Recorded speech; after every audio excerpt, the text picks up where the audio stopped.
Right now at 5, manslaughter charges are filed in a deadly downtown Carthage crash. And we've got another pretty decent day ahead of us. However, rain chances begin increasing late tonight. Details coming up. Plus, some students in Southwest Missouri get hands-on training in emergency bus safety. Good morning and welcome to the KLAM Morning News. It's 5 a.m.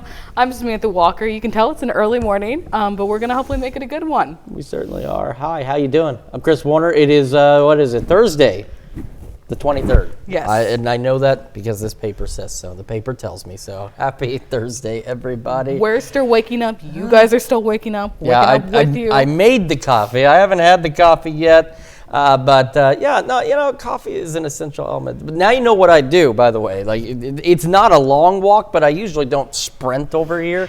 Evidently, you need to be a track star now. That's not going to happen anytime soon. I don't do those things. I'm not cool enough. Well, anyway, happy Thursday. How y'all doing out there? Hope you're having a fantastic week. I know it's been pretty good out there. We're going to discuss that bus training safety before too much longer. We also have another great day ahead of us. Again, a little mild, and then the rain starts building in across the area. And we're going to begin with our look outside in downtown Pittsburgh. And there it is. Okay. I was just making sure.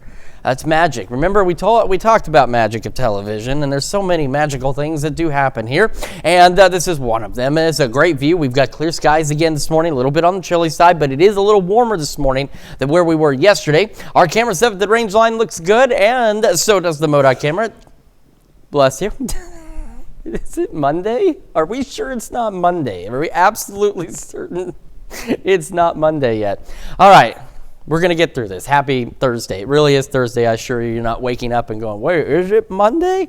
No, it's not. Future track for today could have a cloud or two here or there, but again, after about 5 or so, we're going to start to see clouds gradually increasing. We're dry through most of the day. Again, it won't be until after 10 o'clock tonight I will start to see some of those shower and thunderstorm chances building in. Temperatures, see what I'm saying there? It's a bit more mild this morning compared to yesterday. We had a lot of upper 30s. We got low, mid, upper 40s, and Parsons right now. It's so interesting. Parsons, Neodesha, you two were the ones as the colder spots the last couple of mornings. Now Parsons is the warm spot at 50 degrees as we get this Thursday underway. Looking to be about 46. Kids head out the door for school. Again, we should have clear skies for most of it out there. We're 67 by lunch and recess, and when the kids head home, we are 71. I like Star Trek, and that was Star Trek for me. Is it Monday? Really, is it? All right, low 50s at 9. We're going to go upper 60s by noon, low 70s as we head into the afternoon. Again, later, clouds will begin increasing, east winds 5 to 10. All right, so the rain increases overnight tonight into Friday. Again, no severe weather is expected, but we do have some concerns with heavy rain. We'll break down those details for you here in just a few more minutes. Samantha? Chris, thanks. Prosecutors charged a habitual DWI offender with involuntary manslaughter for a Carthage crash that killed one person and critically injured another. 22-year-old Mark Mendez Hernandez of Southwest City, Missouri, is in jail on multiple charges, including DWI, death of another, and DWI, serious physical injury. In total, prosecutors filed 11 charges against him. Authorities say his driving privileges have been revoked 7 times, starting in 2023. The crash happened in downtown Carthage. Police spoke with multiple witnesses who say they saw Hernandez driving at a high rate of speed when he failed to stop at a stop sign. Investigators say he T-boned an SUV, forcing it into the path of a pickup truck. The driver of the SUV, 76-year-old Gail Lynn Wade, died at the scene. His passenger, Glenda Ruth Wade, was flown to a hospital in critical condition. The pickup driver suffered less serious injuries. Authorities in Vernon County have offered a $10,000 reward for information regarding an investigation into cattle in the county being shot.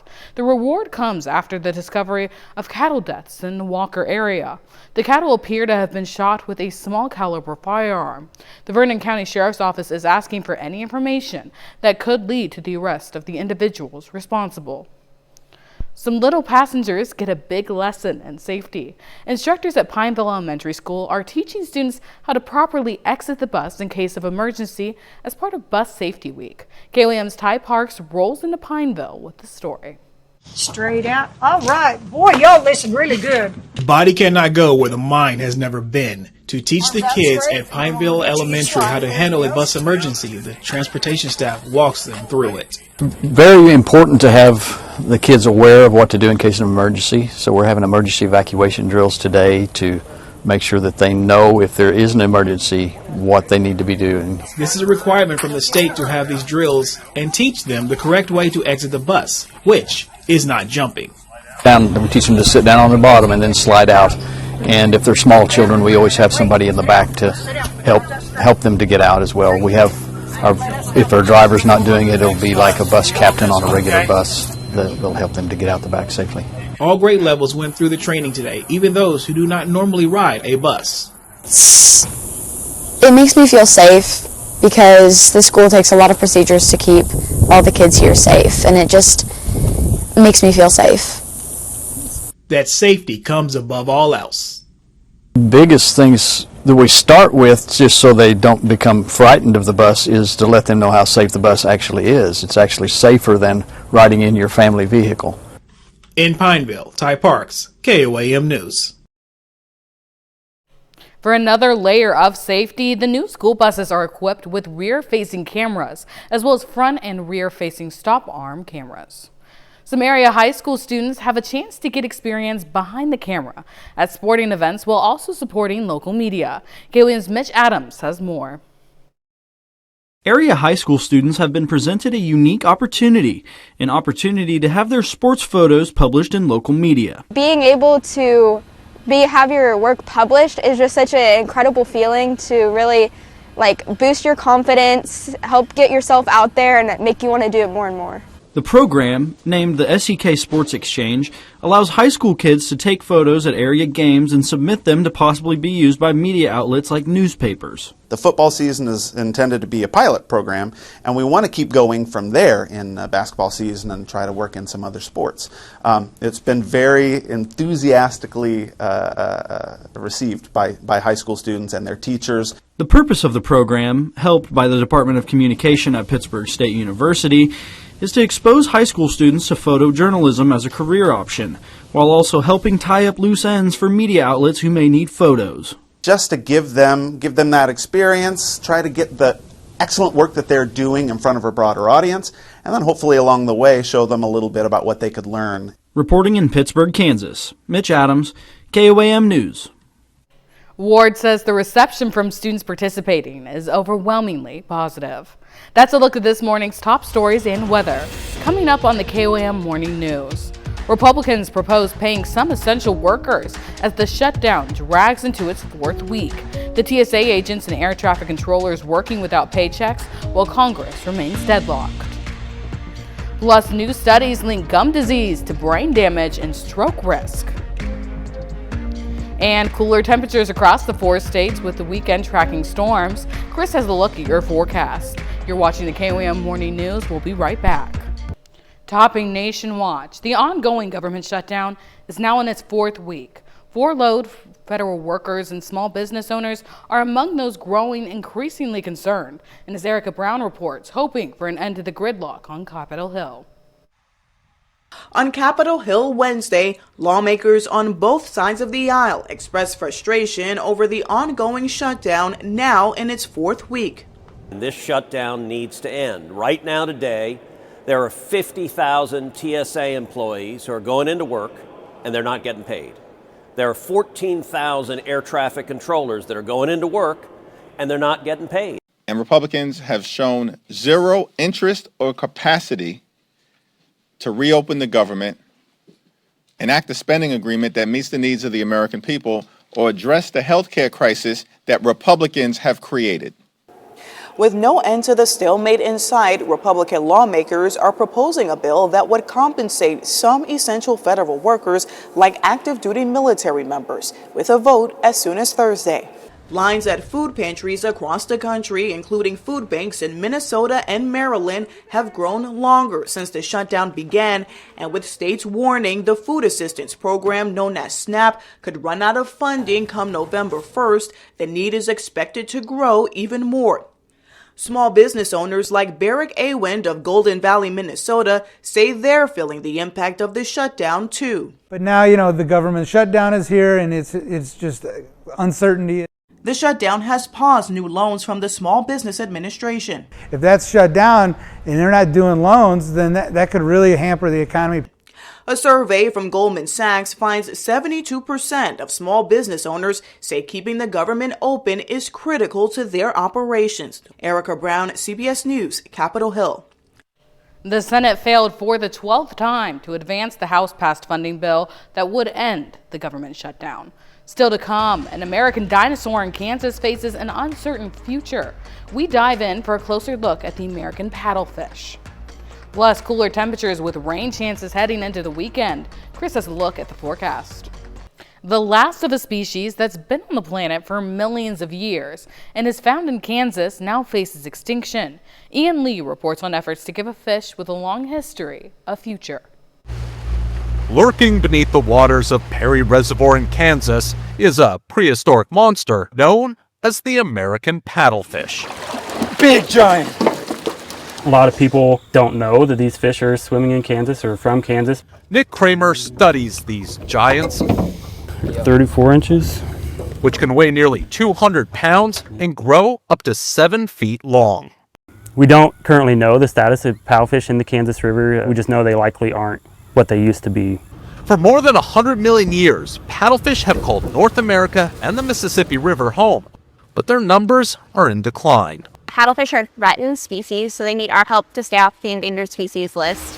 Kayla Layden from the Sea Life Aquarium in Kansas City is helping to preserve this all-American fish. What is causing the paddlefish to become a threatened species? Human impact of damming and channeling. Paddlefish are not able to reproduce the same way that they were before. At the aquarium, Layden nurtures dozens of newborn paddlefish, giving these ancient survivors a vital boost while captivating wide-eyed visitors before eventually finding a home in Perry Reservoir. Because you're preserving an American icon. Yes, it's the last species of paddlefish alive. Ensuring this living fossil endures for another 100 million years. Ian Lee, CBS News. The American paddlefish can be found right here in our area in the Neosho River near Chautauqua. And now here's Chris with a quick look at your forecast. Yeah, we've got a pretty decent start to the day. Again, not nearly as cold as it was yesterday, but still a bit on the chilly side. Rain chances increasing late tonight into the upcoming weekend. Break down the details, what you need to know, and the timing of these storms, and how much rain we just might see when the KOAM Morning News returns. Time now, 5:18. We'll be right back.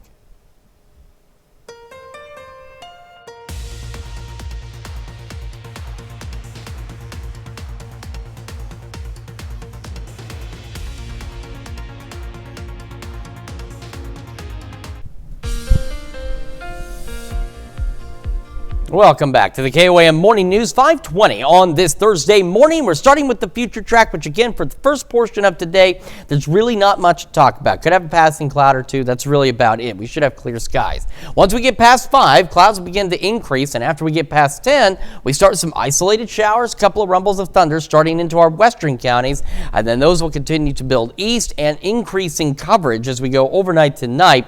So by 2 o'clock tomorrow morning, really along and west of the I-49 corridor, showers, thunderstorms out there. We go into the morning, starting getting closer to heading out to school, the morning commute, whatever it is you might be doing Friday morning. We have showers and thunderstorms. Now, some good news is, as we mentioned yesterday, that small severe risk, it was that 1 out of 5 that we had, was removed. It hasn't come back. It's all outside of our region. We just aren't looking at the setup for severe weather, which is good. But what we do have is the setup for heavy rain. And so flash flooding is a concern that we've got to monitor closely, especially as we go through Friday, because while our rain chances will continue into the weekend, Friday looks to be the best opportunity for some of the more organized thunderstorms with the heavier downpours. So if you know your route, takes you through areas that are prone to flash flooding. We've gone over this before. Now's the time to make sure you've got that backup route ready to go just in case tomorrow. Showers, thunderstorms continuing through the morning. This is a stop at 9 a.m. We go to lunch hour, and if you thought there was going to be showers and thunderstorms, you would be correct because they will continue. Now, as we go later into the evening, we do start seeing some of them break up a bit. Still some showers, still some thunderstorms. And I know we have football tomorrow night. And the good news is we're only looking at isolated showers. I don't see anything that would necessarily cause a rain delay or, a storm delay, because I know with the lightning, they will delay the games. We shouldn't have any thunderstorm activity, at least nothing widespread, but some of you could get a little soggy out there as you head to some of those games. Onset starts to break up. We have a brief pause, and as we head toward Saturday morning, now we've got the other side of this. More showers, more thunderstorms, and the potential for some heavy rain.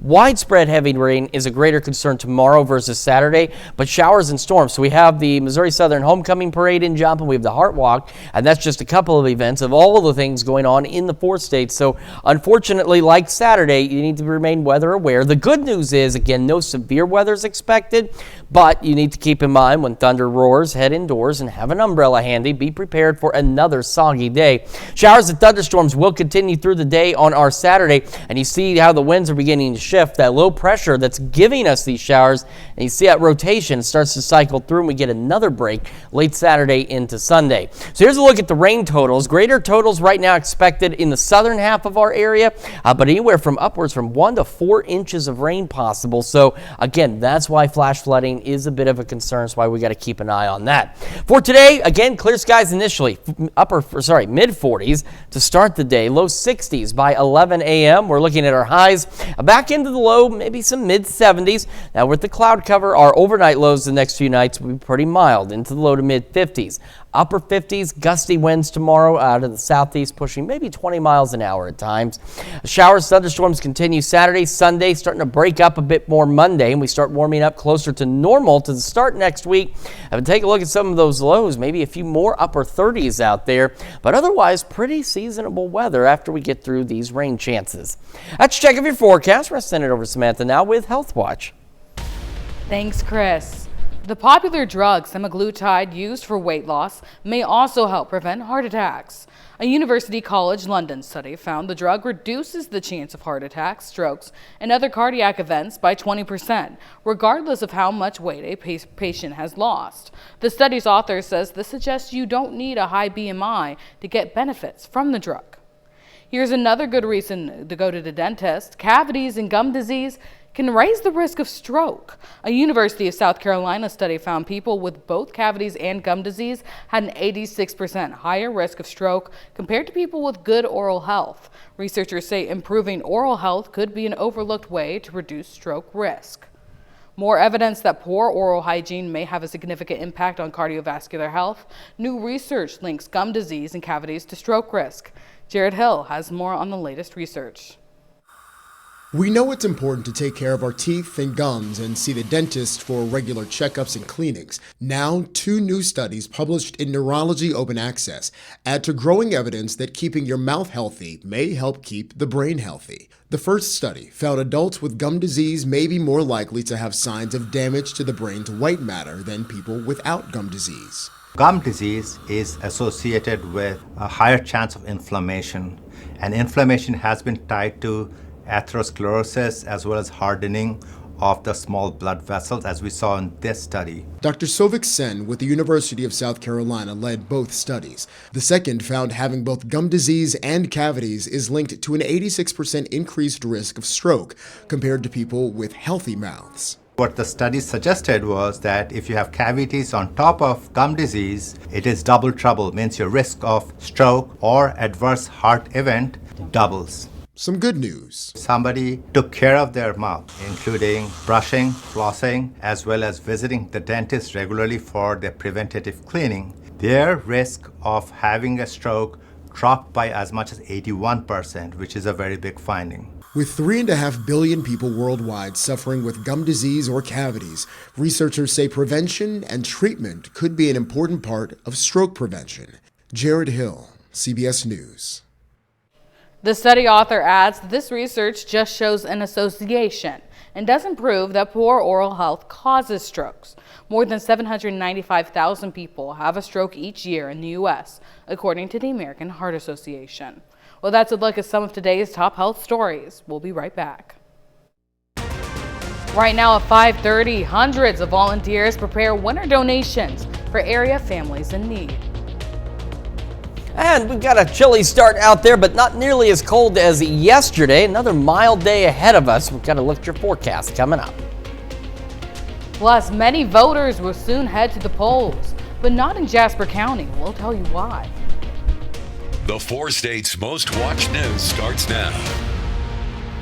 Good morning and welcome to the KOAM Morning News. It's 5:29. I'm Samantha Walker. I'm Chris Warner. It is Thursday, October the 23rd. Happy Thursday. One more day until the weekend. Unfortunately, it's another soggy weekend out there. We got those rain chances building in and lots of things going on that are outdoor events. Yeah, everybody was asking for rain though, and here it is. Maybe not what they had in mind, but exactly. Yeah, it's a shame it can't happen during the week sometimes where there's not a lot going on. Now, I know there are folks that still work outdoors during the week too. And yesterday they were striping Connecticut because they just repaved that in Joplin. There's something, there's all those like ASMR videos with sounds and different whatever.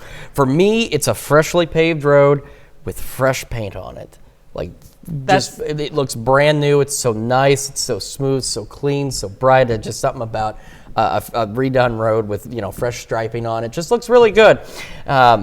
And so rain would certainly ruin that, though. You can't paint those things down. Make it a little less fun. It would make it less fun for the folks putting it down. Be less fun from my perspective too, because it would smear everywhere. But today, no rain through the majority of this day. It won't be here until overnight tonight. And we'll get to that in a moment. But first, let's get your Thursday started with that live look from downtown Pittsburgh, where things are looking fairly good so far. Clear skies out there. Clear skies from our camera at 7th and Range Line in Joplin, and clear skies from the MoDOT camera 20th and Range Line in Joplin, and clear roadways. Not looking too bad. Again, like I said, there's just something about it. A freshly paved road.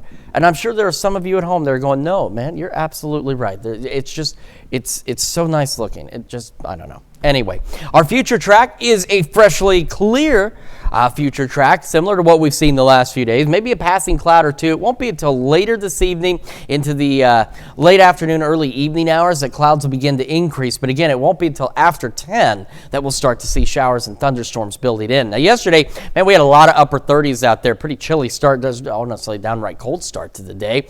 Not the case this morning. We've got a lot more low, mid, and upper 40s. And I mentioned it earlier, yesterday and day prior, Neodesha and Parsons were the two coldest locations for the last couple of days. Now, Parsons, you're one of the warmer ones. Chautauqua, though, beating you out at 51 degrees. But again, there's some chilly spots here and there, but for the most part, pretty seasonable temperatures this morning.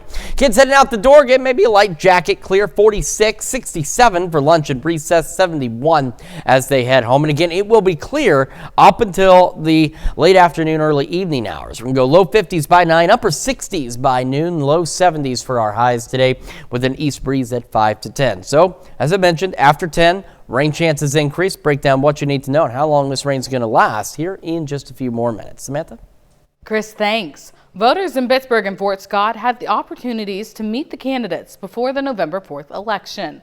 In Pittsburgh, candidates running for USD 250 School Board and City Council gathered at the Balkan in Block 22 on North Broadway. The PSU Kansas Education Association and Pittsburgh Education Association hosted the meet and greet, giving voters direct access to ask questions about issues.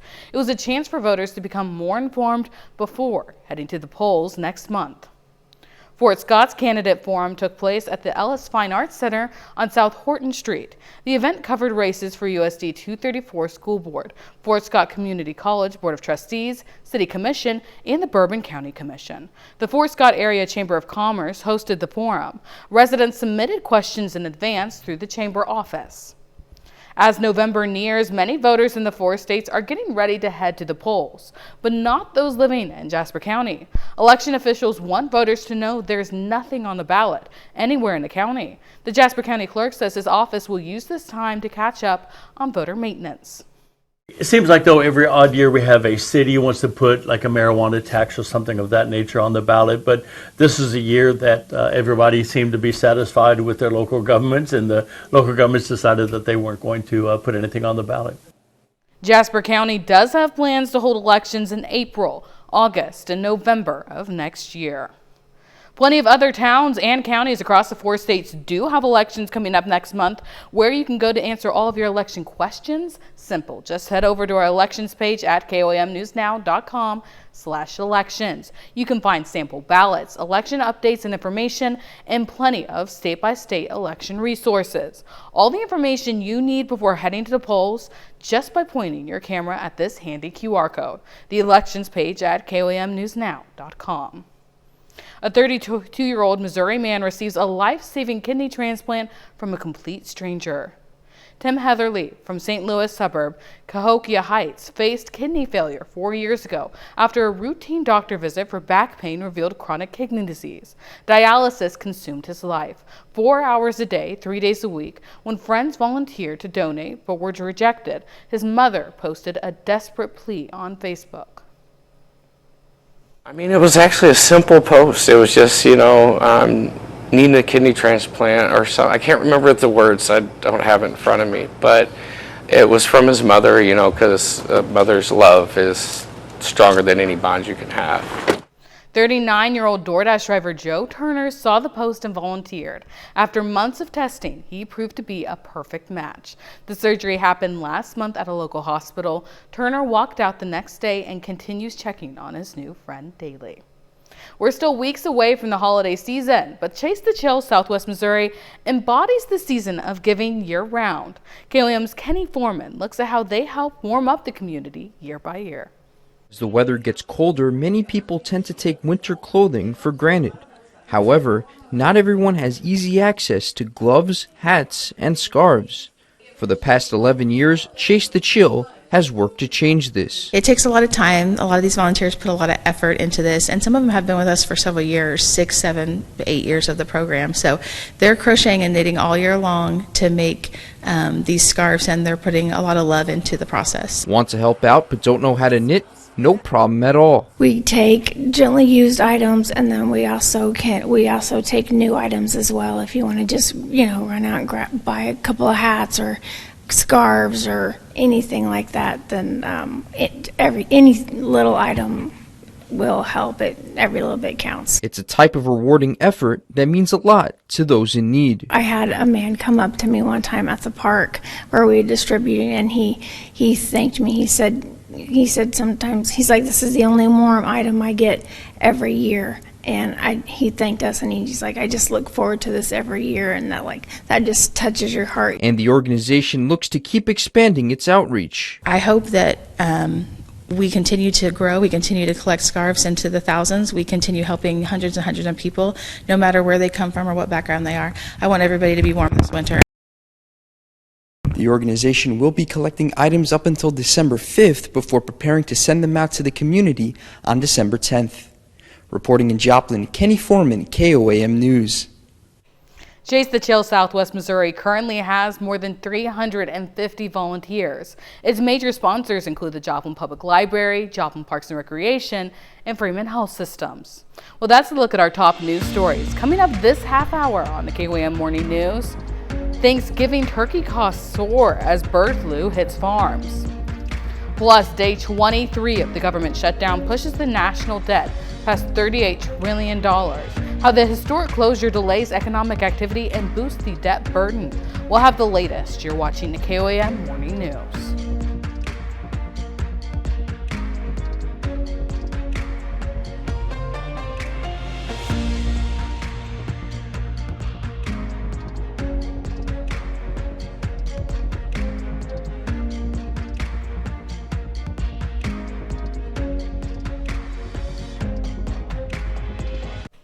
In Consumer Watch, we're about 5 weeks away from Thanksgiving, and turkey prices won't be something to be thankful for. Wholesale prices are up about 40% from last year. The main reason for that? Bird flu has led to fewer turkeys. According to the USDA, 195 million turkeys were raised in 2025, down 3% from 2024. Last year, the cost for a full Thanksgiving meal was about $58 for 10 people, cheaper than 2023, but still up nearly 20% from 2020. CBS Money Watch correspondent Kelly O'Grady says there are ways to save this Thanksgiving. Make your list early, shop. You can even shop now, right? Yeah. Your turkey you can freeze, your canned veggies you can put in there, your baking goods you can put in your cupboard if you've got room. I also find if you actually start looking for the coupons now, you can get stuff before the holiday rush and you're sort of just throwing everything in the cart at the last second. Some good news, ingredients for side dishes like potatoes, butter, and canned corn have all stayed about the same price. And if you shop at Walmart or Aldi, they have entire grocery meal deals that they say are their lowest prices in years. The U.S. gross national debt has surpassed $38 trillion for the first time ever, according to the Treasury Department data. This is as the federal government shutdown is now the second longest in U.S. history, spanning into day 23.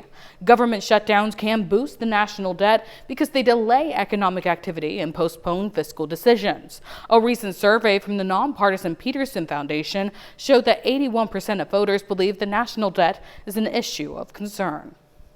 Facebook parent company Meta is cutting around 600 artificial intelligence jobs. The layoffs do not affect the company's new TBD lab unit, which Meta says is working on the company's next generation foundation models. According to multiple news agencies, a company memo encourages workers affected by the cuts to apply for other jobs within Meta. And the jersey worn by Major League Baseball's Iron Horse, Lou Gehrig, is in his final appearance at Yankee Stadium, sold for a whopping $2.7 million at Christie's auction house Wednesday. That's the highest amount ever paid for a piece of Gehrig memorabilia. Gehrig wore the jersey during Game 2 of the 1939 World Series, though he was on the bench due to his ALS diagnosis, the disease that would later carry his name. He died nearly 2 years later. It's open enrollment season for both workers and retirees. With health and insurance plans changing and expenses increasing, CBS News business analyst Jill Schleichinger is here to help guide us through the process. For many Americans this open enrollment season, doing exactly what you did last year could cost you money. The consulting firm Mercer expects employer-sponsored health plans on average to jump between 6 and 7%. If your coverage is through your job, determine whether your doctors and prescriptions will still be part of your current plan.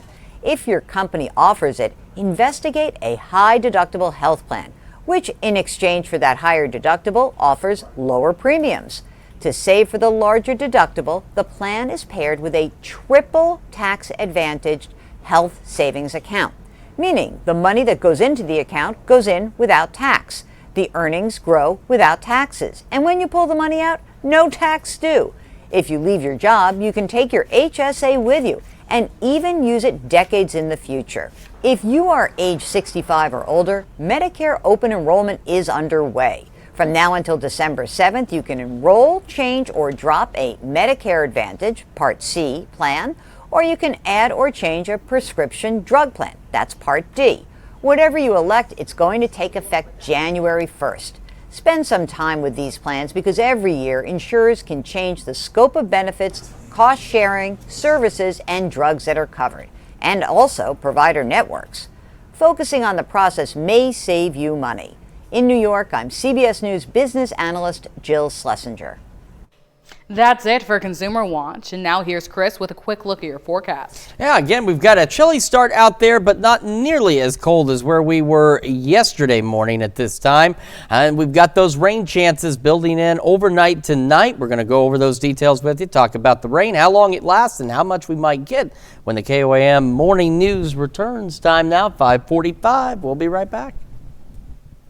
Do you find yourself doing more grocery shopping online? You're not alone. See how popular it's become in today's Ag Day Minute.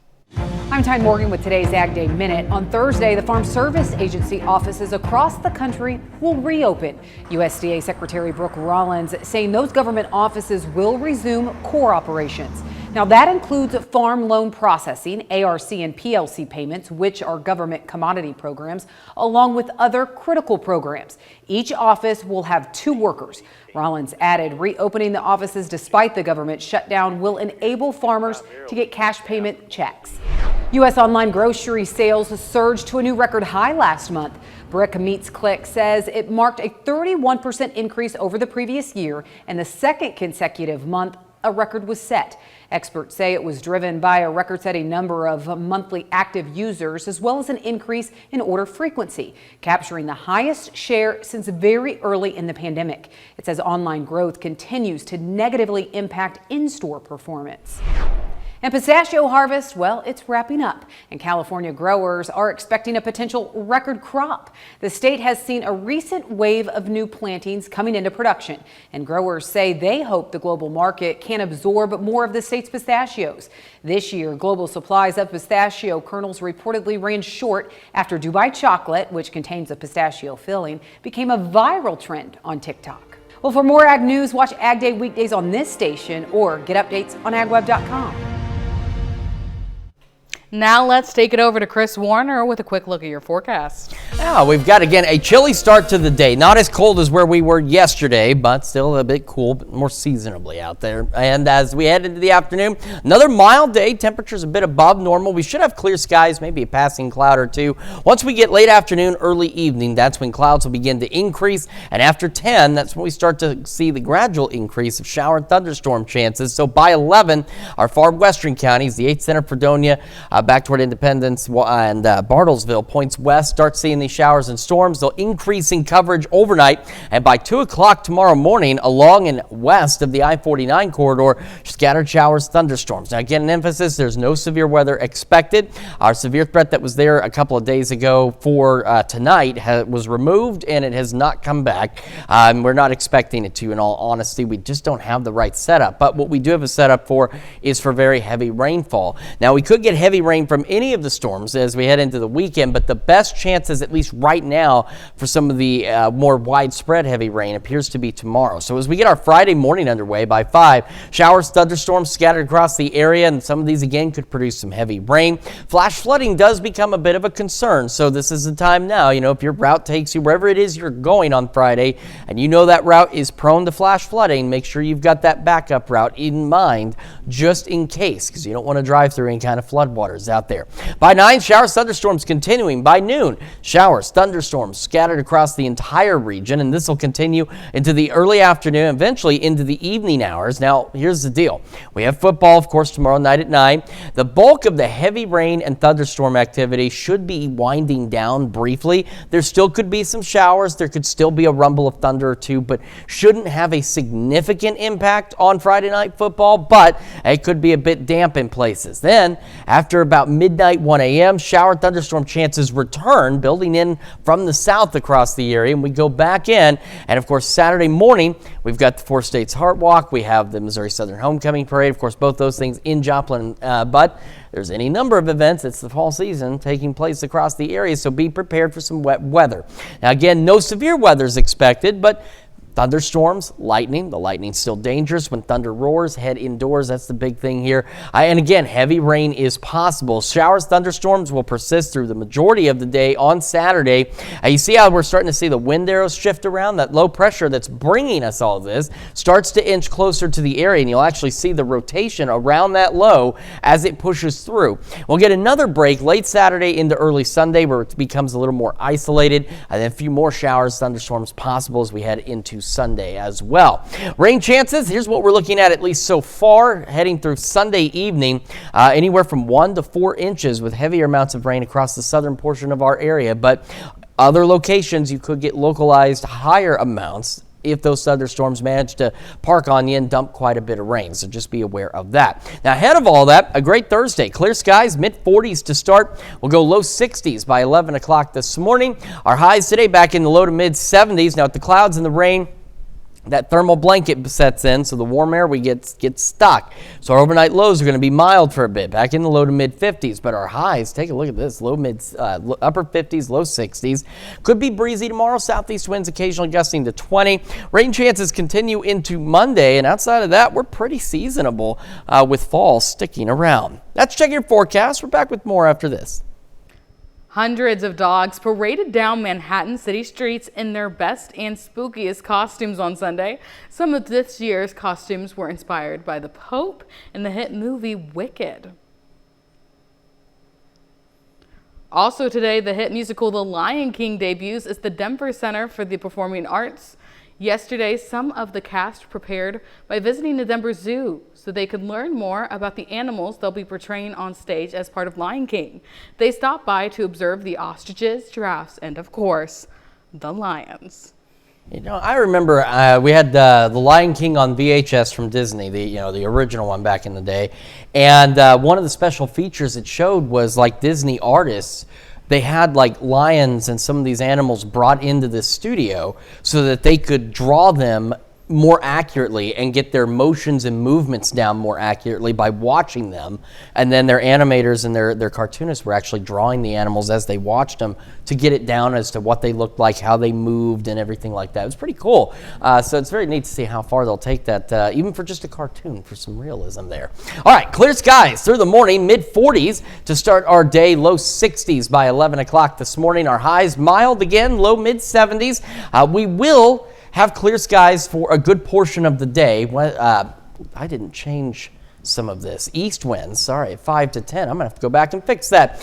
This is correct, though. Clouds begin to gradually increase after 5, and after 10, scattered showers, thunderstorms begin building in and increasing in coverage overnight tonight. We'll be in the low to mid-50s. Could have some gusty winds out of the southeast tomorrow, occasionally pushing upwards of 20. No severe weather, by the way, with any of this, but showers, storms throughout the majority of the day tomorrow. Heavy rain is possible, so do be aware of that. Showers and storms will resume again Saturday early morning, last through most of the day, continuing into Sunday with a few more showers out there, upper 50s, low 60s. A couple of isolated storms possible Monday, and very seasonable weather continuing beyond that. That's Check Your Forecast. Got another hour of the KOAM Morning News right after this.